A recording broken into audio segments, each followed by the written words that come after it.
Hey guys, my name is Nick and welcome to Watch This Now. It's Saturday, so that means it's time for another Shudder recommendation because I love the horror streaming service. And I've been telling you guys all month about how I love slasher films, especially the basic 80s slashers. But I also love a good bad movie. You know, those movies that are just filled with a series of questionable decisions that make you go, who in the hell made this? Well, today's recommendation, Pieces, is the best version of the bad movie slasher. Let me know if you've heard this one before. A killer is stalking beautiful women on a college campus and slicing them up with a chainsaw. The killer looks like he wandered out of a giallo and is just like, oh, I guess I'll kill people over here. And the killer in this movie, he attacks and murders these women and he takes body parts from them. And he tries to assemble his own perfect women out of the pieces of his victims. It's like Frankenstein, but a lot sleazier. And if you go to your slashers for the kills, well, Pieces has you covered. This movie has probably the most chainsaw action I've seen in a horror film, and the kills are so ridiculously over the top and gory, but it's done in such a funny way that I can't help but just love it. You might think it's poorly made, but I just think it's a hoot. There is one kill where the killer is attacking a woman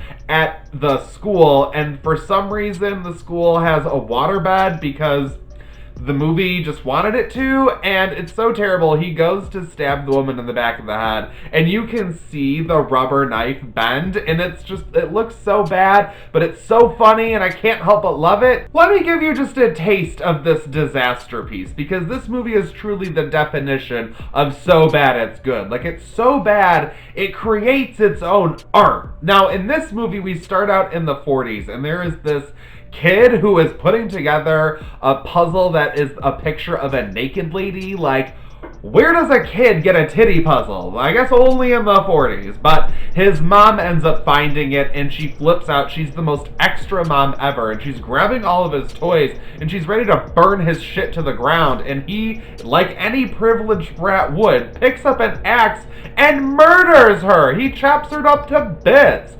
But he then just tries to make it look like an intruder did it. Like, he acts like he's a victim himself and is like, I don't know what happened. And I guess, yeah, the 40s again. So we jump to the 80s where we see a man in a black trench coat and a hat who is going through his murder box of goodies. This is clearly the kid from earlier. He has grown up and now he's an adult murderer. And he's going through his box of belongings that has the naked lady puzzle in there and he's putting it together again. This guy's all messed up. He's getting ready to do a whole bunch of murder shenanigans.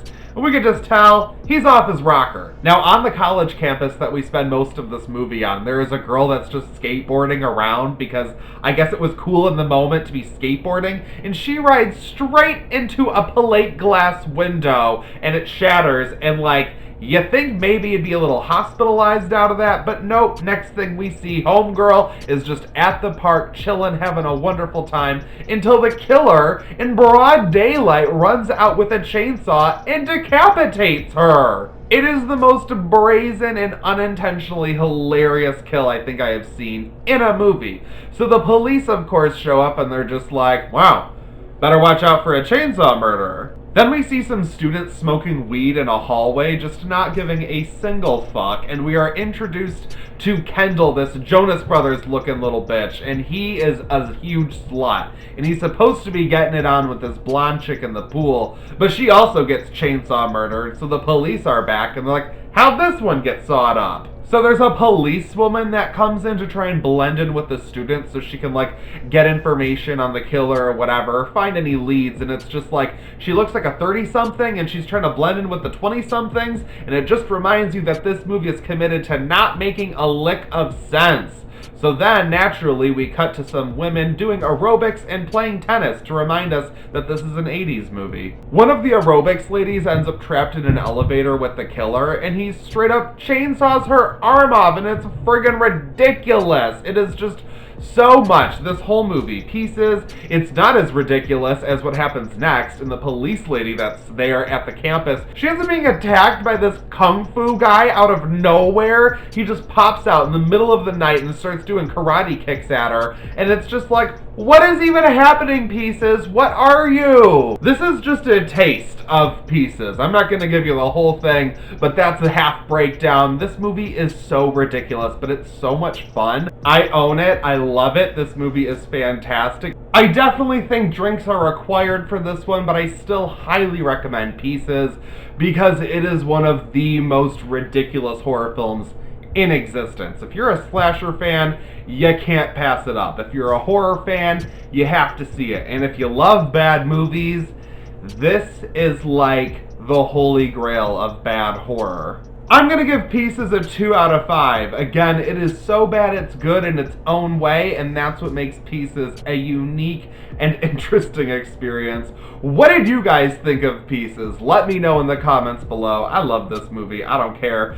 Thank you so much for watching. Feel free to like, share it with your friends, subscribe to watch this now, any or all of the above. Greatly appreciated, and I'll see you in my next video.